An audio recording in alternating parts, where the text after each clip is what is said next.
Hi, this is Marie Hoffman again, and right now we've already brushed Mo, we've already picked his feet. Now we're gonna get ready to put the pad in the saddle on. When you look at your pads, this is a pad that has wear leathers. This goes in the front by his neck. These two sides go on the side, and the little square advertisement goes in the back toward his tail. So when you put a pad on, you want to put the pad on, and you want to always put it up forward too far, and then you want to slide it back into position. The position you want it to be in is the middle of his front leg. This is his elbow, this is the point of his shoulder, and you want the front of your pad to be right in the middle of his front leg. So that's the proper placement for the pad. And next we're going to get our saddle. I'm saddling the horse's Western. So we want to put our cinch and our off stirrup over the top. And then we're going to place our saddle on top. If you have a heavy saddle, you can swing it up in a motion that looks like this, and then place it on like that. These saddles are very light, so we can just place them on the horse's back. So then I'm going to go on the other side. So we want to walk to the other side of the horse where we can let down our cinch. There's a little keeper here that holds the cinch. And you want to make sure that your cinch is laying straight. The other thing you want to make sure, there's little rings in this cinch, and you want to make sure they're underneath the middle of his barrel. This is his barrel. So we're going to let this down just a little bit and see if we can get that in the middle of his barrel. The other thing you want to make sure is this metal piece is not near his elbow. His elbow is right here where my hand is. So you want to make sure the cinch ring, that's this, the top ring of the cinch, it's out, that's actually the cinch ring. And in our body language a little bit, we have Mo in the indoor arena by himself and it's dinner time, and he's hearing his other friends move around and come in to eat their dinners. So he just called to him and said, I think I would like to go eat my dinner too. So it gives you a chance to see a horse that's a little more excited, maybe an excitement level of 1 compared to 1 to 10, but that's what you're seeing. And you see his head's up, his ears are more alert, his eyes more alert. So he's just telling us that he'd like to go eat dinner. The other thing you want to do is right here where my hand, right there, you want to make sure that that is, if you feel here, his shoulder blade will drop, and you want to make sure that the narrowest part of the saddle, which is right here, is at the narrowest part of the horse, which is right under here. So your hand's going to go like this and drop right past the shoulder blade, and you want to make sure your cinch is hanging straight. Now we're going to go back to the other side. I'm going to make sure Mo sees me. Mo. Come here. I know. All right, good boy. And I'm kind of excited. He's a little excited because normally Mo is kind of always the same and never gets excited. So, so we can see that he's a little more alert. His mouth is a little tighter. He is moving his feet a little bit, and that's all telling us that he's a little bit uneasy. Not enough that we'd be concerned about anything, but just letting us know that he is trying to tell us that he hears horses call in the barn. I don't know if you can hear that, but he wants to know why is that horse calling in the barn. So now I'm going to reach under here and grab my cinch. You want to make sure you do not do it this way. When you reach under this way to grab your cinch, a horse could kick at a fly, and that hind leg will come up and hit you right in your leg.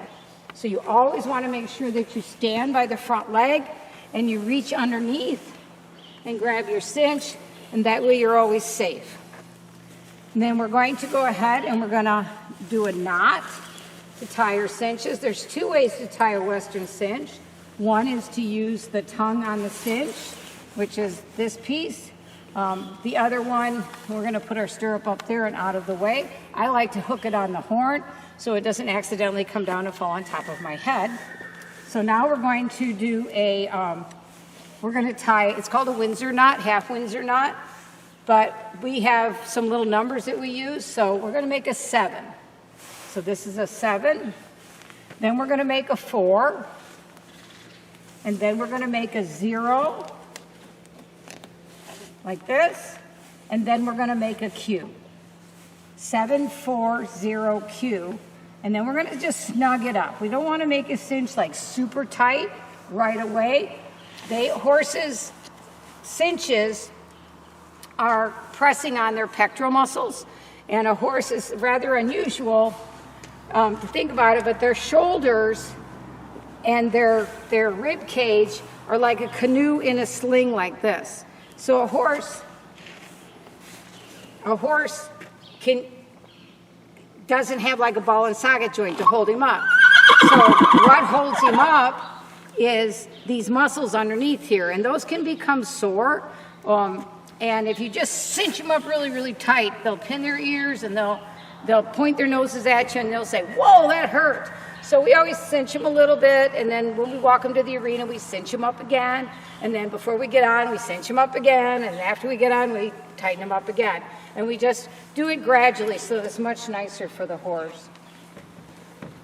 So now Mo is doing a behavior called pawing. And that's just a behavior that makes the horse feel like he's in motion. And so he feels like he's actually walking to the barn. He hears this horse calling in the barn, who's calling, "Where are my friends? Where are my friends?" And Mo's going, "Hey, I'm over here." And even though it's not Mo's friend, he's still trying to answer him. And so the pawing is just a behavior horses do because it gives them the illusion that they're moving somewhere. So that's pretty much all of saddling.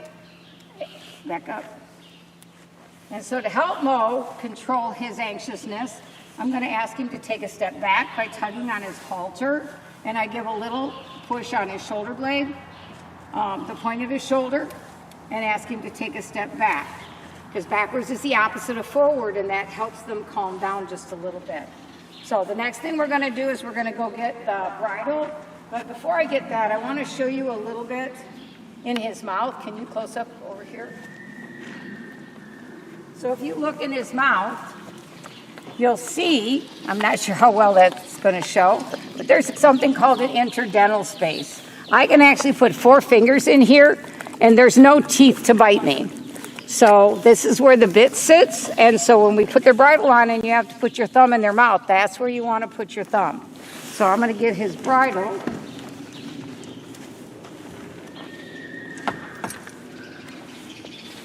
Back up.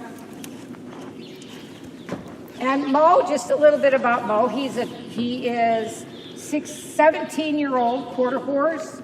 His registered name is Poco Barbobbin. His nickname is Slow Mo, and he is normally very placid and very slow. But right now he's hearing these other horses, and so that's making him a little anxious. And the lesson there is any horse can become a little anxious. And so I'm going to again ask him to back up. There we go. We're going to go ahead and put Mo's bridle on right now. So I'm going to go ahead and take his halter off. We're going to put that around his neck so he doesn't go anywhere. That yawning he's doing is actually a release of tension. So we're going to grip his forelock, and he's trained to lower his head.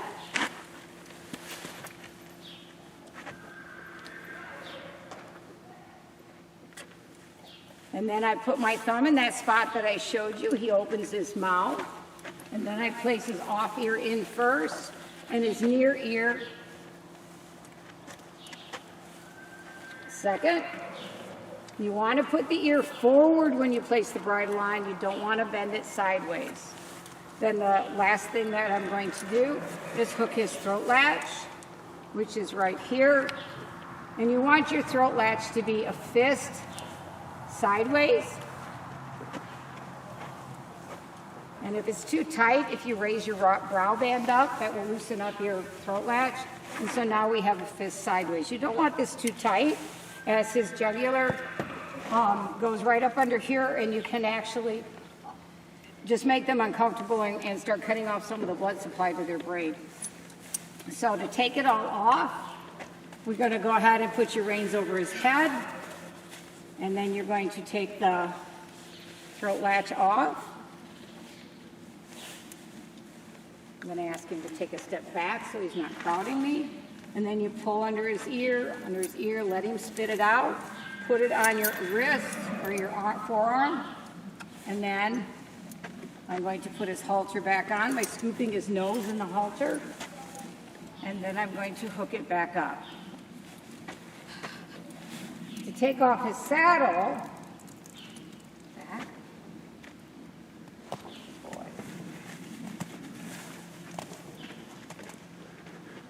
sometimes when horses are nervous, Mo just passed manure. Horses pass 30 to 50 pounds of manure a day, and that's normal. Normally it's closer to 50. And sometimes when they're nervous, they want to empty their bowels. That's just an instinctive thing. So just sometimes when horses are nervous, they will pass a tremendous amount of manure. So we're going to go ahead and undo our cinch, just the opposite of what we just did.